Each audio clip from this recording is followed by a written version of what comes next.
Hi guys, so pro tip this evening, to combine my two worlds, so the horse world and the dog world.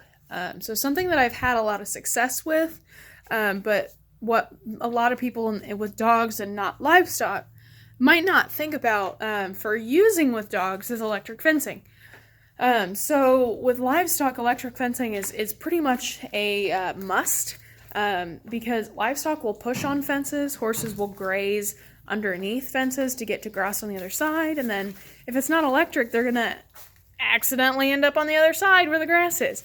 It happens all the time. So electric fencing in the livestock industry is a staple. It's so common. Everybody uses it. But a lot of folks with dogs wouldn't think of using it with a dog. So I've used it with a lot of success. For example, my neighbor back at my parents' house has Dalmatians. She had this one dog named Pirate. He was a jerk. He was the worst. He was a great dog. Great dog. He was an escape artist. He would dig under this 6-foot chain link fence. He would rip holes in the chain link. He would get out all the time. And she got a quote for an underground invisible fence, in addition to the 6-foot chain link fence, and it was several $1,000s, and it just wasn't practical at the time to do it, even if it was possible, and the guy installing it wasn't sure that it would even be possible in that specific situation. So she asked me, I'm feeding horses here, she asked me if I thought that I could do something similar that I do with the horses, with the dogs, because my horse fence is usually just a standard fence. At the time, it was this elastic kind of polymer fencing with a single strand of electric wire to keep them off of the fence.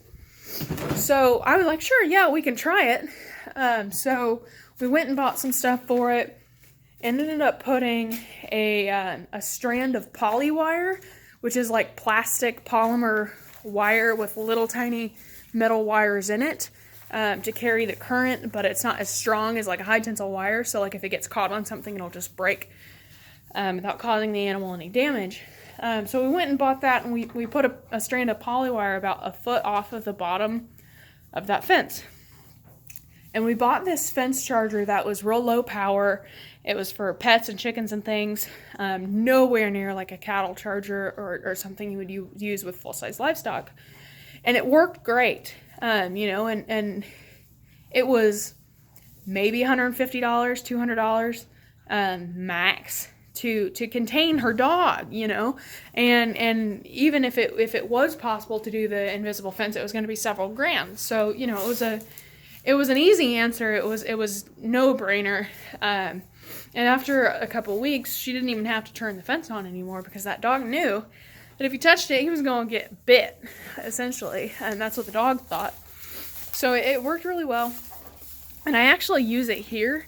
I don't have it plugged in because they don't need it anymore, but I'm just kind of walking around until Faith finishes eating.